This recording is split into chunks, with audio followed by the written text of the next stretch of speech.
আজকে আমি বাংলাদেশের বন্ধু প্রতিম দেশ নিয়ে আলোচনা করব। আপনারা তো সবসময় অনেক বিজ্ঞদের টকশো শুনেন, তো ওনাদের তুলনায় আমার জ্ঞান খুব সীমিত। তবে আমি নিজে কিছু রিসার্চ আর কি, সেগুলোর রেজাল্ট আমি বলবো যে আমাদের বন্ধু প্রতিম দেশ এই মুহূর্তে কে এবং কেন। এই মুহূর্তে কেন বলতেছি আমি বলি, একটা দেশের বন্ধু কখনো যে হয় সে আনলিমিটেড টাইমের জন্য থাকে না, মানে ইনফিনিট টাইমের জন্য থাকে না। একটা মানে ইন্ডিভিজুয়ালি যদি বলেন, আমরা অনেক সময় বলি যে অমুকে আমার প্রিয় বন্ধু, সারা জীবন অমুক আমার বন্ধু থাকবে, অমুককে আমি ভালোবাসি, ও সারা জীবন ওকে আমি ভালোবেসে যাব বিনা শর্তে, হ্যাঁ, কোনো কন্ডিশন ছাড়া। ওটা মানুষের ক্ষেত্রে হয়, কিন্তু কোনো রাষ্ট্রের ক্ষেত্রে এটা হয় না। রাষ্ট্রের ক্ষেত্রে যেটা হয় সেটা হচ্ছে যে ইন্টারেস্টের বিনিময়ে, মানে লাভের বিনিময়ে বন্ধুত্ব হয়। যেটা আপনারা হাসিনার আমলে দেখছেন যে ইন্ডিয়ার সাথে বাংলাদেশের যে বন্ধুত্ব, সেটা না, সেটা হচ্ছে দালালির বন্ধুত্ব। তো ওটা আসলে বন্ধুত্ব না, ওটা আসলে মানে বন্ধুত্বর মধ্যে পড়েই না। বন্ধুত্বর মধ্যে যেটা পড়ে সেটা দ্বিপাক্ষিক লাভ থাকে, এক পক্ষ লাভ পাবে আরেক পক্ষ পাবে না, এমন না। আচ্ছা, তো এই জন্যই বললাম যে একটা দেশের বন্ধু কখনো আরেকটা দেশ ইনফিনিট টাইমের জন্য থাকতে পারে না। একটা সময় একটা দেশ আরেকটা দেশে বন্ধু থাকে, আবার দেখা যায় যে তাদের মধ্যে শত্রুতা হয়ে গেছে, এটা হয়। তো আমি মনে করি বর্তমানে বাংলাদেশের সবচাইতে কাছের এবং ভালো বন্ধু হচ্ছে America, United states of America. কেন, এটা আমি এই ভিডিওতে একটু বিশ্লেষণ করার চেষ্টা করব। আর আপনারা এটা দেখবেন, কারণ হচ্ছে যে এই কিছু কিছু বড় বড় টপিক যেগুলো মনে হইতে পারে যে ছোট, সেগুলো সবাই সবখানে আলোচনা করে না। আমার জ্ঞান কম, কিন্তু আমি এখানে আলোচনা করতেছি, দেখবেন যে এই জিনিসটা অন্য কেউ আলোচনা করতে পারতেছে না। কেন পারতেছে না? কিছু মানে সমস্যা থাকে অনেক সময়, অনেক কিছু, অনেকে বিশেষ করে যাদের ব্যক্তিত্ব অনেক বড় ওরা বলতে পারে না। তা আমার মতো ছোট মানুষরা এগুলো বলতে পারবে। বলতে পারার কারণটা হচ্ছে আমাদের মানে ব্যক্তিত্ব এত বড় না, আমাদেরকে দেখতেছে কম, আমাদের কমিউনিটি ছোট, তো এই জন্য অনেক কিছু আমাদের বলতে সমস্যা হয় না। যাই হোক, আমি মেইন কথায় যাই, আমেরিকা কেন আমাদের বন্ধু। এটা জানতে হলে প্রথমে আপনাকে জানতে হবে আমেরিকার ইতিহাসটা। হ্যাঁ, ভিডিওটা একটু বড় হতে পারে, আমি আগে থেকে বলে নিতেছি, সেটার জন্য আমি ক্ষমা প্রার্থী, কিন্তু আশা করি এটা মজা লাগবে। আপনারা যদি শুনেন তাহলে মজা লাগবে। আমেরিকা একদম প্রথম যখন আমেরিকার ভূখণ্ডের খবর পাইল, অনেকে দাবি করে এটা ক্রিস্টোফার কলাম্বাস পাইছে। আমেরিকার যে ভূখণ্ড যেটা America, United states of America, ওটা যে প্রথমে আবিষ্কার করছে তার নাম হচ্ছে ক্রিস্টোফার কলম্বাস। আবার মুসলমানরা এটা মানে না, মুসলমানরা বলে যে আবু উবাইদা মেবি ওনার নাম, উনি এটা আবিষ্কার করছে ক্রিস্টোফারের আগে। যাই হোক, এটা নিয়ে বিতর্ক আছে, ওটাতে আমি যাব না, কিন্তু আমেরিকানরা যেটা দাবি করে আমি সেটা নিয়ে কথা বলতেছি। এই ভিডিওটাতে আমেরিকা কি চিন্তা করে ওইটাকে আমি প্রাধান্য দিব। আমি আমার মতো করে বলতেছি না, আমেরিকা কি বলে সেটাইতেই আসেন। আমেরিকা বলতেছে যে ক্রিস্টোফার কলম্বাস এটা মানে ডিসকভার করছে, এবং ওই সময় যখন উনি এটা ডিসকভার করছে মেবি 1450 খ্রিস্টপূর্ব 1450 বা তার আশেপাশে একটা সময়, আমি ঠিক শিওর না। ওই সময় যখন উনি এটা ডিসকভার করছে, ওই সময় কিছু ট্রাইব থাকতো ওখানে, মানে এখনকার যেসব আমেরিকান আপনি দেখতেছেন এরা তখন ছিল না। এরা কারা এটাও আমি বলতেছি আপনাদেরকে, কিন্তু এরা ছিল না। কারা ছিল? মায়ানরা ছিল। মায়ান বলে একটা ট্রাইব ছিল, উপজাতি আর কি। তারপরে আর এরকম আরও অনেক উপজাতি ছিল, যেমন ধরেন অ্যাজটেক ছিল, অ্যাজটেক উপজাতি। আবার ছিল চেরোকি উপজাতি, এরা ছিল। এরা একদম প্রাথমিক অবস্থায় ছিল আমেরিকাতে। আচ্ছা, এরপরে ওখানে স্যাটেলাররা গেছে, ঠিক আছে? স্যাটেলার কারা? ওই ক্রিস্টোফার কলম্বাস যে এটা মানে আবিষ্কার করলো যে এটা আমেরিকা, এই জায়গায় এত বড় একটা ল্যান্ড, পিস অফ ল্যান্ড আছে, তোমরা সবাই আসো। ও কাদেরকে ডাকছে? ওর এলাকার মানুষদেরকে ডাকছে। ওর এলাকার মানুষ কারা? ইউরোপিয়ানরা। ইউরোপে কতগুলো দেশ আছে, এই যে ধরেন ইটালি, ইউকে, সুইডেন, পোল্যান্ড, হ্যাঁ, মানে এখন যেগুলো আছে ইউরোপের যে দেশ, দেখা যাবে যে বর্তমানে 3-4টা দেশ মিলে তখন একটা দেশ ছিল। যেমন ধরেন আয়ারল্যান্ড, স্কটল্যান্ড, ইউকে, এই 3টা মিলে একটা ছিল, ঠিক আছে? এখন তো ভাগ হয়ে গেছে। তো সবাইকে ডাকছে যে আমরা একটা বড় একটা জায়গা পাইছি, আমরা এখানে বসবাস করতে পারবো, তোমরা সবাই আসো। সবাই যখন আসলো ইউএসএ, ইউনাইটেড স্টেটস অফ আমেরিকাতে যখন আসলো, তখন ওনারা দেখলো যে এখানে ট্রাইব আছে কিছু। ওই যে ট্রাইবগুলোর কথা আমি বললাম, মায়ান, অ্যাজটেক, চেরোকি সহ আরও বিভিন্ন ট্রাইব। এই ট্রাইবগুলোকে ওরা মারা শুরু করলো।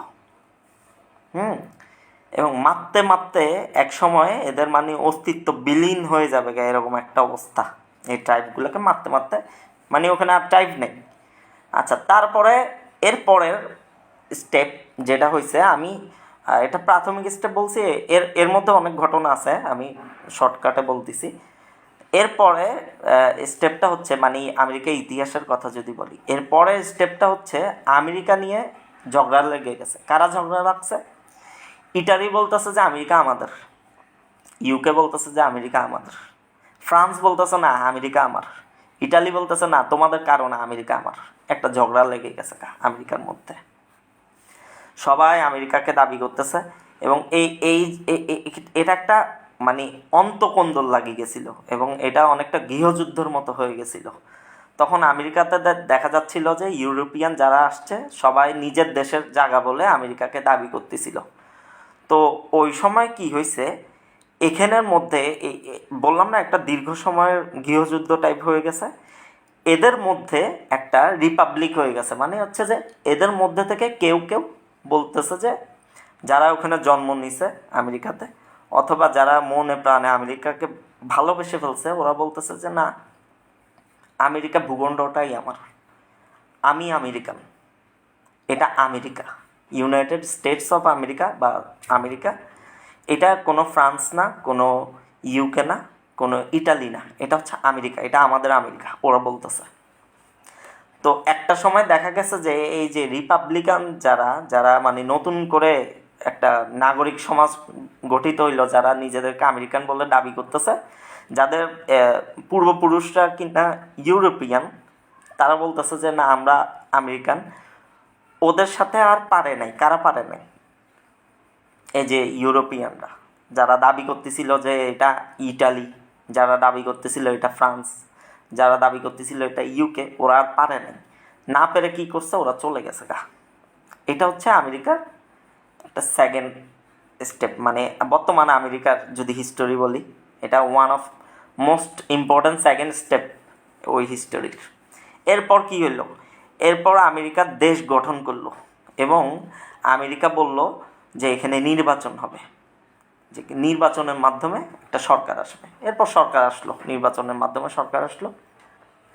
এরপর আমেরিকা রাষ্ট্রীয়ভাবে অনেক শক্তিশালী হলো একটা সময়। অনেক মানে ওরা যা যা চাইছে, আমেরিকাকে যেভাবে ওরা ডেভেলপ করতে চাইছে, যেভাবে চাইছে ওটা হইলো, আমেরিকা ওটা পাইল। এরপরে আমেরিকা যখন ওদের ইনফ্রাস্ট্রাকচারাল মানে একটা ডেভেলপমেন্ট ওরা করে ফেলছে, অবকাঠামোগত ডেভেলপমেন্ট, সামাজিক, আর্থিক, হ্যাঁ, রাষ্ট্রীয়, তারপরে ডিফেন্স, সব কিছু যখন ওদের মানে ওরা ডিজায়ার্ড ইউএসএ যেটা ওদের ছিল সেটা ওরা যখন পেয়ে গেছে, তখন ওরা একটু হিস্টোরির দিকে ওরা ব্যাক করলো। তখন ওরা চিন্তা করলো যে না, এই আমেরিকাটা কিন্তু শুধু আমাদের না, এটা কিন্তু মায়ানদেরও ছিল, এটা অ্যাজটেকদেরও ছিল, এটা চ্যারোকিদেরও ছিল, এছাড়া আরও বিভিন্ন যে ট্রাইবগুলো আছে ওদেরও এটা ছিল। এটা শুধু আমাদের আমেরিকা না। এবং ওরা একটু আবেগী হয়ে গেল। মানে যেসব ট্রাইবগুলোকে আমি বললাম ইতোমধ্যে, কিন্তু ওদেরকে মেরে ফেলা হয়েছে, ওদের বেশিরভাগ মানুষকে মেরে ফেলা হয়েছে। তখন আমেরিকা কি করলো, একটু ওদের প্রতি আবেগ আপ্লুত হয়ে গেল। এরপরে আমেরিকা যেটা করছে সেটা হচ্ছে, এখনও যেসব ট্রাইব বেঁচে আছে, বেঁচে থাকা যে ট্রাইবগুলা, তাদেরকে পুনর্বাসন করতে আমেরিকা বিশাল একটা বাজেট পাস করছে। যে এখনও যারা মায়ান আছে, চ্যারোকি আছে, অ্যাজটেক আছে, এরা কোথায় আছে খুঁজে বের করো, এদের যেন বংশবৃদ্ধি হয়, এদের যেন পুনর্বাসনের ব্যবস্থা হয়, এবং এদেরকে যেন টিকায় রাখা যায় দুনিয়াতে, এরা যেন বিলুপ্ত না হয়ে যায়, সেটার দিকে আমেরিকা মনোযোগ দিছে। এইটা হচ্ছে আমেরিকার 4th স্টেপ হিস্ট্রির। এবং 3rd স্টেপ হচ্ছে যে ওই যে নির্বাচনের কথা বললাম সেটা। আচ্ছা, এই যে ওদের হিস্ট্রির যে একটা মানে 4th স্টেপের কথা বললাম আমি, যে ওরা ট্রাইবদেরকে বাঁচাইতে উঠে পড়ে লাগছে, তখন আমেরিকা কি করলো, আমেরিকার মধ্যে একটা ফিলিং আসছে যে যারা কিনা ছোট, যারা কিনা ধ্বংস হয়ে যাচ্ছে, যারা কিনা অন্যদের চাপে, অন্য জাতিগোষ্ঠীর চাপে কোনো জাতিগোষ্ঠী ধ্বংস হয়ে যাচ্ছে, ওদের প্রতি ওই সময় আমেরিকার আবেগ এসে গেছে। বুঝতে পারছেন? এটুটুক বুঝছেন কি বলতেছি? মানে হচ্ছে যে যখন আমেরিকা ওদের প্রতি, ওইসব ট্রাইব মায়ান, চ্যারোকি, অ্যাজটেক সহ আরও যেসব ট্রাইবের কথা বললাম, ওদের প্রতি যখন মায়া এসে গেছে আমেরিকার, যে এদেরকে বাঁচাতে হবে, ওই মায়াটা আসার পরে ওটা স্টিল নাও আমেরিকার মধ্যে ওই মায়াটা ওদের মধ্যে আছে।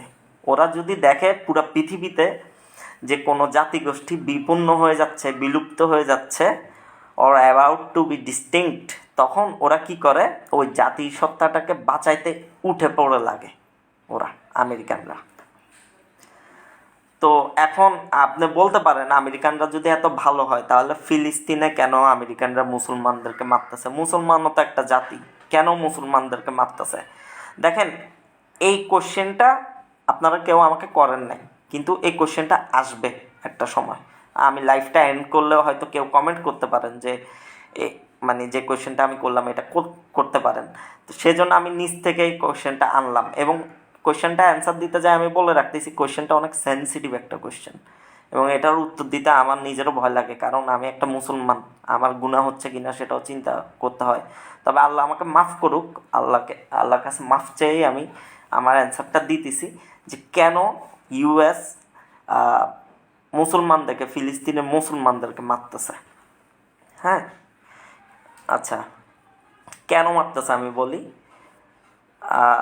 দেখেন, ইউএস কেন মারতেছে মুসলমানদেরকে ফিলিস্তিনে, এটা যদি আপনি বুঝতে চান, তখন আবার ইউএসের মতো করে আপনাকে ভাবতে হবে। তখন আপনি যদি মুসলমানের মতো করে ভাবেন, তাইলে অঙ্ক মিলবে না।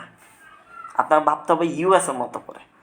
দেখেন, ইউএস যেটা মনে করে, ওদের যেটা মানে নীতিগত সিদ্ধান্ত ফিলিস্তিনের ব্যাপারে, সেটা হচ্ছে যে ইউএস মনে করে যে ইহুদিরা এমন একটা জাতিগোষ্ঠী যারা কিনা বিলুপ্ত হয়ে যেতে পারে বা বিলুপ্ত হওয়ার সম্ভাবনা আছে।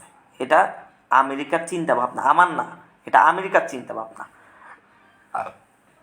তো আমেরিকা এমনটা চিন্তা করে যে ইহুদিরা যে কোনো সময় বিলুপ্ত হয়ে যেতে পারে, এবং ইহুদি জাতিগোষ্ঠী খুব বিপদের মধ্যে আছে, এটা ওরা মনে করে। তো এই কারণে ওরা ইহুদিদের পাশে দাঁড়ায়। ওই যে মায়ানদের পাশে যেভাবে দাঁড়াইছিল অ্যাজটেক, চ্যারোকি, ওদের পাশে যেভাবে দাঁড়াইছিল, একইভাবে ওরা ইহুদির পাশে দাঁড়ায়। ওদের কথা হচ্ছে যে মুসলমান জাতিটা বৃহৎ একটা জাতিগোষ্ঠী, প্রায় 200 কোটির মতো মানুষ আছে মুসলমান জাতিগোষ্ঠীতে, কিন্তু ইহুদিরা আমি ঠিক জানি না, তবে মানে 2-4 লাখ মনে হয়, বা তারও কম ইহুদি জনসংখ্যা, হয়তো 1.5 লাখ মেবি, মনে পড়তেছে না, হয়তো 1.5 লাখ। আমার ভুল হইলে কেউ কারেক্ট করে দিয়েন। মানে ইহুদিরা বিপদে আছে, আমেরিকা এটা ভাবে। আমেরিকা মনে করে যে ইহুদিরা বিপদে আছে, ইহুদিদেরকে বাঁচাইতে হবে। সেই জন্যই কিন্তু ফিলিস্তিনে মুসলমানদেরকে আমেরিকারা মারতেছে। আমেরিকা মনে করতেছে যে মুসলমানরা ইহুদিদেরকে বিলুপ্ত করে ফেলবে কোনো একটা সময়। এটা আমেরিকার চিন্তা ভাবনা। তো এই জন্য ইহুদিদেরকে আমেরিকা সাপোর্ট দেয়। আচ্ছা, এটুকু পর্যন্ত তো বুঝছেন। এবার আসি বাংলাদেশের ব্যাপারে। বাংলাদেশের মানে এত বড় বন্ধু আমেরিকা কী জন্য, কী কারণে, সেটা আমি আপনাদেরকে এখন একটু বুঝাই দিব সংক্ষেপে। দেখেন, বাংলাদেশের মানচিত্র যদি আপনি খেয়াল করেন তাহলে দেখবেন বাংলাদেশের চারোদিকে হচ্ছে ভারত, এবং বাংলাদেশের যে সীমান্ত সেটা প্রায় 90 ভাগ বা তার বেশি অংশ ভারতের সাথে, এবং বাকি 10 ভাগ বা তার চেয়ে কম অংশ বার্মার সাথে, মিয়ানমারের সাথে। তো এর মধ্যে আবার আরও কিছু ব্যাপার আছে। ইন্ডিয়ার মধ্যে 7 সিস্টার আছে, ঠিক আছে? তারপর 7 সিস্টারের পাশে আছে বাংলাদেশ। এখন ইন্ডিয়ার কিছু বাজে কাজ আছে, এগুলো যদি আপনি একটু ঘাটাঘাটি করেন তাহলে দেখবেন। আমি একটু বলে দিই, যেমন সিকিম ওরা দখল করে ফেলছে, হায়দ্রাবাদ দখল করে ফেলছে, এগুলো ওদের দেশ ছিল না, ঠিক আছে? এবং 7 সিস্টারের কেউই ওদের সাথে থাকতে চাইতো না। ওদের সাথে কখন আসছে এটাও আমি বলতেছি। এগুলা যখন বার্মা মানুষ মানে মিয়ানমারের মানুষের কন্ট্রোলে ছিল, মিয়ানমারের রাজার কন্ট্রোলে ছিল এই 7 সিস্টার, তখন মিয়ানমারের রাজা খুব অত্যাচারী ছিল। আপনারা তো শুনছেন মগের মুল্লুক, একটা কথা আছে না, মগের মুল্লুক? মগের মুল্লুক কথাটা কোত্থেকে আসছে? মগের মুল্লুক, মগ হচ্ছে রাজা, আর মগের মুল্লুক মানুষ এই জন্য বলে ওই মগের সময়ে যা ইচ্ছা তা করতে পারতো মানুষ, কোনো বিচার হইতো না। এই জন্য মানুষ বলে যে এটা কি মগের মুল্লুক পাইছো, এভাবে বলে না, এই কারণেই বলে। আচ্ছা, তো এত অত্যাচার হইতো তখন এই 7 সিস্টার তখন বার্মার সাথে থাকতে চায় নাই। তখন ইন্ডিয়ার প্রেসিডেন্টকে রিকোয়েস্ট করছিল যে তোমরা তোমাদের অন্তর্ভুক্ত করো আমাদেরকে, যেন আমরা বার্মার অত্যাচার থেকে বাঁচি। এখন ওই সময়টা ওদের আপাতত একটা সলিউশন লাগতেছিল। এই ইন্ডিয়াও সুযোগটা লুফে নিছে যে এদেরকে যদি আমি নিয়ে নিই তাহলে তো আমার মানচিত্রটা বড় হয়ে যাচ্ছে গা। ইন্ডিয়া হচ্ছে যে ভূমিদস্যু।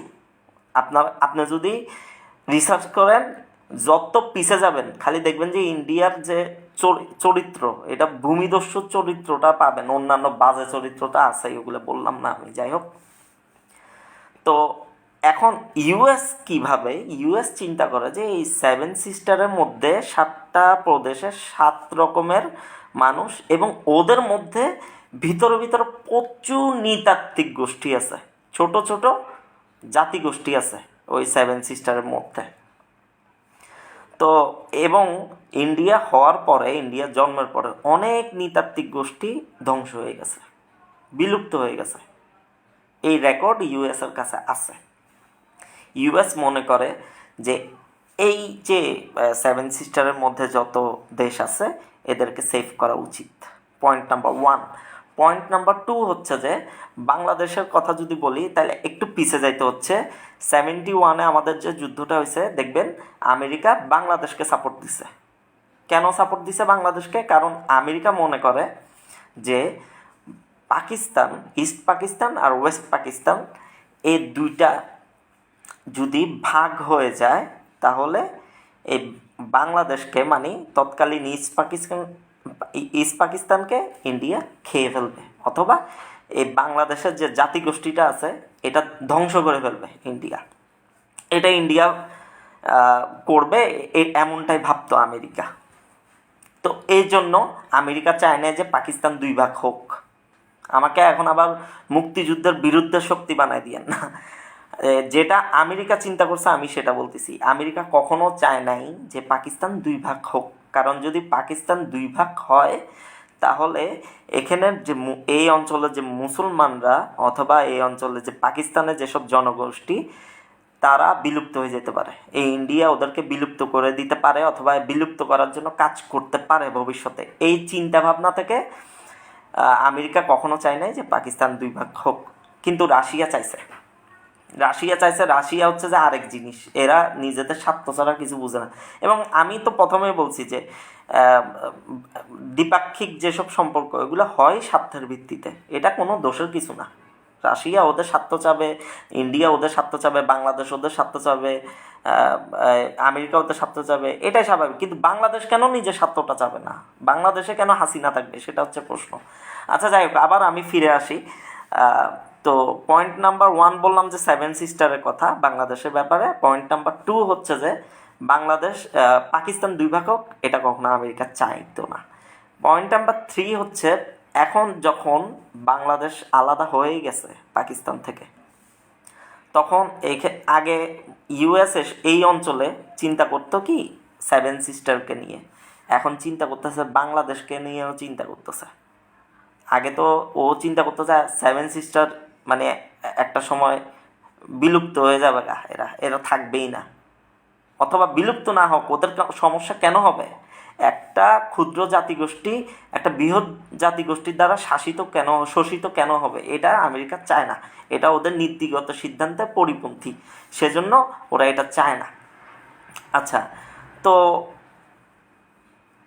যেটা বলতেছিলাম, তো বাংলাদেশ যখন আলাদা হয়ে গেল, তখন আমেরিকা বাংলাদেশের উপর তো সব দেশের উপরেই আমেরিকা একটা নজরদারি থাকে। আমেরিকা সব দেশকেই আমরা বলি না আমেরিকাকে একটু মানে কটাক্ষ করে বলি না বিশ্ব মোড়ল। তো এই কারণে হোক যে কারণে হোক আমেরিকার সব অঞ্চলেই ওদের মানে গোয়েন্দা তৎপরতা বলেন বা সার্বিক পরিস্থিতি পর্যবেক্ষণ বলেন, এটা ওরা করে থাকে। তো আমেরিকা গত 15 বছরে শেখ হাসিনার শাসনামলে দেখছে যে বাংলাদেশের মানুষ কি পরিমাণ ঠকতেছে ইন্ডিয়ার দ্বারা। এটা আমেরিকা পর্যবেক্ষণ করছে, গভীর পর্যবেক্ষণ করছে। এবং এই যে ইন্ডিয়াতে যে এই যে 7 সিস্টার, এরা তো আগে থেকে মাথা ব্যথা ছিল আমেরিকার, নতুন যুক্ত হয়েছে বাংলাদেশ। এখন আপনারা দেখবেন হাসিনার ক্ষমতা কিন্তু একদিন 2 দিনে যায় নাই। এবং আমার যে পর্যবেক্ষণ, যদি আপনি আমাকে যদি জিজ্ঞেস করেন যে আমার কি মনে হয় হাসিনার ক্ষমতা কেন গেছে, তাহলে আমি বলবো যে আমাদের বন্ধু প্রতিম দেশ আমেরিকা, তার একটু হইলেও অবদান ছিল।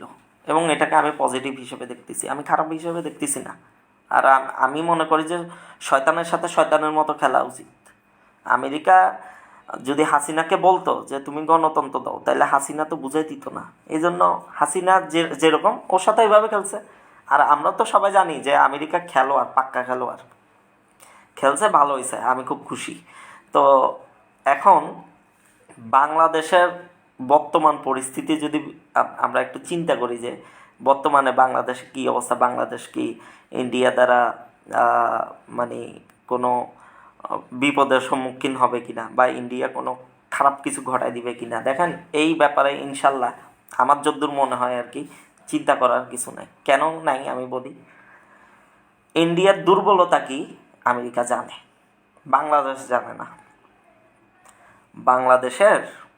বাংলাদেশের গভর্নমেন্ট জানে না ইন্ডিয়ার দুর্বলতা কি। আপনি আমি কোত্থেকে জানবো? আমরা তো নাগরিক। ইন্ডিয়ার দুর্বলতা কি বাংলাদেশের গভর্নমেন্টই জানে না, আমরা তো নাগরিক, আমরা কোত্থেকে জানবো? জানে কে? সবচেয়ে ভালো জানে আল্লাহ। কিন্তু পৃথিবীর মধ্যে যদি বলেন সবচেয়ে ভালো জানবে আমেরিকা যে ইন্ডিয়ার দুর্বলতা কোথায় কি। আপনি দেখেন আমেরিকার সবচেয়ে বড় এলাই, পৃথিবীতে 4টা এলাই আমেরিকা সবচেয়ে, ইউএস, কানাডা, ইউকে, অস্ট্রেলিয়া, এই 4টা। ওরা এই 4জন হচ্ছে মানে ওরা এলাই অনেক আগে থেকে, এবং ওরা স্ট্রং এলাই, ঠিক আছে। বাংলাদেশে যখন এই যে বন্যা হইল ইন্ডিয়ার কারণে, ব্রিটিশের একটা সংস্থা আইএসআইএস নাম, তারা ভারতকে সতর্ক করছে 7 সিস্টারের ব্যাপারে। এখন দেখেন এটা করছে সতর্ক, আসলে কিন্তু এটা সতর্ক ছিল না, এটা একটা ওয়ার্নিং ছিল। এগুলো হচ্ছে যে আপনি যদি জিও পলিটিক্স বুঝেন, ইন্টারন্যাশনাল পলিটিক্স বুঝেন, তাহলে বুঝবেন যে এটা কেন করছে, কি জন্য করছে। এবং এটা যে একটা স্পষ্ট ওয়ার্নিং ইন্ডিয়াকে যে তোরা যদি বেশি কিছু করস তোদেরকে এইভাবে ফাঁসাবো। এবং এটা কাদের দ্বারা? ওই যে ইউএস ব্লক, ওদের দ্বারাই হয়েছে। ওই যে ইউকে, ইউএস, কানাডা, অস্ট্রেলিয়া, এরা এটার পিছে আছে, ঠিক আছে। তো এই জন্যই আমি বলতেছি যে বাংলাদেশে ইনশাল্লাহ চিন্তার কিছু নাই। আর যদি খারাপ কিছু হয় তাহলে ইউএন তো থাকবেই। ইউএন যেমন ধরেন যে ইউএন কি করতে পারে, যদি ইন্ডিয়া বাংলাদেশে ইন্টারভিন করে একটা ইন্টারভিউ অনেক রকম হইতে পারে, ইকোনমিক্যাল ইন্টারভিউ হইতে পারে, তারপরে ধরেন যে আপনার সোশ্যাল ইন্টারভিউ হইতে পারে, বা ধরেন যে আপনার পলিটিক্যাল ইন্টারভিউ হইতে পারে। সবচাইতে ওস্ট যেটা হইতে পারে সেটা হচ্ছে যে মিলিটারি ইন্টারভিউ। এই যেগুলোই করুক না কেন ইন্ডিয়া, ইউএন কিন্তু মানে ইউনাইটেড নেশনস, জাতিসংঘ কিন্তু আমেরিকার ইন্ডিয়ার কোমর ভাঙ্গি দিবে, একদম কোমর ভেঙে দিবে। কেমনে ভেঙে দিবে? স্যাংশনের পর স্যাংশন দিবে। ইন্ডিয়া নড়াচড়াও করতে পারবে না, আর ইন্ডিয়া এটা জানে ভালো করে। সেজন্য ইন্ডিয়া কখনো বাংলাদেশের সাথে কোনো গ্যাঞ্জাম করতে আসবে না। তারপর আসেন, এটা তো ইউএন করবে, এরপর ইউএস, ইউকে আর কানাডা, অস্ট্রেলিয়া এরাও বসে থাকবে না। এই যে 7 সিস্টার ইন্ডিয়ার, এটা চলে যাবে, একদম চলে যাবে। কেমনে চলে যাবে আমি আপনাকে বলতেছি। এই যে বাবর, আমাদের যে শ্রদ্ধেয় বাবর সাহেব, ওনাকে অস্ত্র দিতে হবে না, 10 টাকা অস্ত্র ওনাকে কষ্ট করে দিতে হবে না, বাংলাদেশে 1 টাকাও খরচ হবে না। দেখবেন গায়েবীভাবে ওই 7 সিস্টার অস্ত্র এসে গেছে, এবং ওটা কে আনবে? ইউএস আনবে। ইউএসের ওই হ্যাডাম আছে ভাই, ওরা ইউনাইটেড স্টেটস অফ আমেরিকা, আপনাকে বুঝতে হবে ওরা কারা। ওরা রাশিয়ারেও পাত্তা দেয় না, ইউনাইটেড স্টেটস অফ আমেরিকা।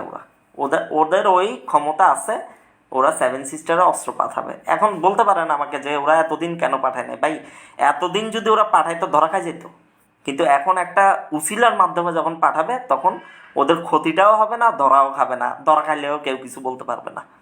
এটা একটা সিস্টেমের মধ্যে পাঠাচ্ছে, বুঝতে পারছেন? তো এই জন্য বলতেছি যে ইনশাল্লাহ বাংলাদেশে কোনো রিস্ক নেই। ইন্ডিয়া যত বড় দেশ হোক, যত ক্ষমতাশালী হোক, যতই ওরা চালাকি বজ্জাতি যা ইচ্ছা করুক, যদি ওরা বাংলাদেশকে অ্যাটাক করে, ওদের অবস্থা বেশি খারাপ হয়ে যাবে, জঘন্য অবস্থা হয়ে যাবে। এবং ওরা এটা জানে, ইন্ডিয়া এটা জানে, ইন্ডিয়া জানে যে এরকম কিছু হবে। সেজন্য ইন্ডিয়া এরকম কিছু করতেছে না, করবেও না, ওদের এই সাহস নাই। এখন আমি ভিডিও শেষ করব লাস্ট একটা কথা দিয়ে, সেটা হচ্ছে যে দেখেন, আমেরিকা হিরোশিমা অ্যাটাকে জাপানের কত মানুষকে মারি ফেলছে, কিন্তু বর্তমানে আমেরিকা হচ্ছে জাপানের সবচেয়ে বড় অ্যালাইদের মধ্যে একটা, জাপানের। তো যারা আমাদের দেশে চেতনার ব্যবসা করেন, তাদেরকে যদি এখন আমি বলি, মানে তারা ধরেন তারা ক্ষমতায় আছে, আজকে যদি এই লাইফটা তারা দেখতো, আপনার তো বুঝতেছেন, আমারা তো গুম করতে হয়, ডিজিটাল নিরাপত্তায় তো মামলা দিতই, ঠিক আছে। কিন্তু একটা কথা বলি, সেটা বললেও মামলা দিত। সে কথাটা হচ্ছে যে পাকিস্তান আমাদের সাথে যুদ্ধ করছে, ঠিক আছে, কিন্তু এটা নিয়ে আমরা চেতনা ব্যবসা কেন করব? এই ব্যাপারটা নিয়ে আমি চেতনা ব্যবসা করে আমি আমার দেশকে এই চেতনা ব্যবসা করে আমার দেশকে আমি আমার দেশের লাভ থেকে আমার দেশকে কেন বঞ্চিত করব আমি? এটা কি আমাদের মুক্তিযুদ্ধের সবক? এটা কি মুক্তিযুদ্ধের সবক হইতে পারে? আমাকে বুঝান আপনারা। পাকিস্তান ধরেন যে আমাদের সাথে যুদ্ধ করছে, আমাদের শত্রু, বুঝলাম, কিন্তু এটা তো ওই সময়ের কথা। বর্তমান সময়ে তো ওরা আমাদের শত্রু কিনা সেটা আমাদের বিবেচনা করতে হবে।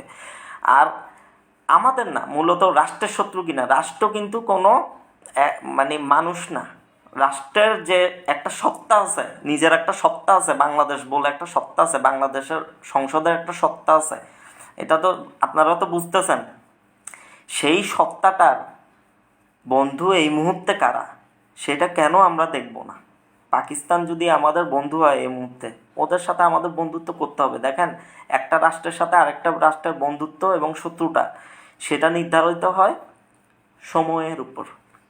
আমি আবারও বলতেছি, একটা রাষ্ট্রের সাথে আরেকটা রাষ্ট্রের বন্ধুত্ব এবং শত্রুতা, সেটা নির্ধারিত হয় সময়ের উপর, হিস্টোরির উপর না। হিস্টোরির উপরে, মানে ইতিহাসের উপরে একটা রাষ্ট্রের সাথে আরেকটা রাষ্ট্রের বন্ধুত্ব হয় না। এটা অন্যান্য দেশই এটার সবচেয়ে বড় এক্সাম্পল। তো এখন হচ্ছে আমাদের হাই টাইম আমাদের দেখা যে আমাদের কোন রাষ্ট্রের সাথে আমাদের সবচেয়ে ভালো বন্ধুত্ব হইতে পারে। আগে কী হয়েছে এগুলো আমাদের দেখার দরকার নেই। বর্তমানে যে ইন্ডিয়া আমাদের শত্রু, সেও কোনো এক সময় আমাদের বন্ধু হইতে পারে, কোনো সমস্যা নেই। যদি সে এরকম কিছু করে, ওই রকম সময় যদি কখনো আসে, বন্ধু হবে, সমস্যা নেই। কিন্তু বর্তমানে তো ও আমার শত্রু, তার মানে এই না যে ও আমার আজীবনের শত্রু, ও কখনো আমার বন্ধু হইতেও পারে। তো এই ছিল এই ভিডিওর একটু লম্বা হয়ে গেছে আমি জানি, কিন্তু আশা করি এই ভিডিওটা আপনাদের ভালো লাগছে। এবং যারা এই ভিডিওতে যারা অর্ধেক থেকে ঢুকছেন, অর্ধেক থেকে দেখছেন, তাদেরকে অনুরোধ করব প্রথম অংশটাও দেখে নেবেন, তাহলে পুরা কথাটা বুঝবেন। এখানে আমেরিকার যে হিস্টোরিটা বলছি ওটা মিস করিয়েন না। ওটা বুঝলে আপনি বুঝবেন যে আমেরিকা আমাদের পরম বন্ধু। আমি তো ফিল করি আমেরিকা অনেক ভালো বন্ধু আমাদের। আমি দিল থেকে ফিল করি। আমেরিকায় ফিলিস্তিনের মুসলমান ভাইদেরকে মারতেছে আমি জানি, তারপরও আমি বলবো যে আমেরিকা বাংলাদেশের এই মুহূর্তে সবচেয়ে বড় বন্ধু। এবং এই যে আরবদের চাইতে আমেরিকা অনেক ভালো। এই যে আরবরা যা করতেছে ওর চাইতে আমেরিকা অনেক ভালো করতেছে। এবং আমেরিকাকে যদি আমি বাংলাদেশের বর্তমানে সবচেয়ে ভালো বন্ধু বলে আমি যদি ঘোষণা দিই বা মনে করি আমি, তাহলে আমার কোনো গুনাহ হবে না। সেটাও আমি কোরআন হাদিসের আলোকে বলতে পারবো। ওই তর্কে যদি কেউ আসতে চান আসিয়েন, সমস্যা নেই। কোরআন হাদিস দিয়ে আমি প্রমাণ করে দিব যে একটা কাফের দেশ থেকেও যদি আমি সাহায্য পাই সেটা নেওয়া হারাম হবে না, যতক্ষণ পর্যন্ত আমি আমার ইমান এবং আমার ধর্ম সব কিছু মেনে চলতেছি, ততক্ষণ পর্যন্ত কোনো গুনাহ হবে না। তো এই ছিল এই আজকের ভিডিও। আপনারা আমার ভিডিও থেকে যদি কিছু জেনে থাকেন তাহলে এই জিনিসগুলো প্রচার করবেন, সবাইকে বুঝাবেন। এগুলো বোঝার দরকার আছে, জাতীয় ঐক্যের দরকার আছে। তো ঠিক আছে, গুড নাইট, আল্লাহ হাফেজ, আসসালামু আলাইকুম, টাটা।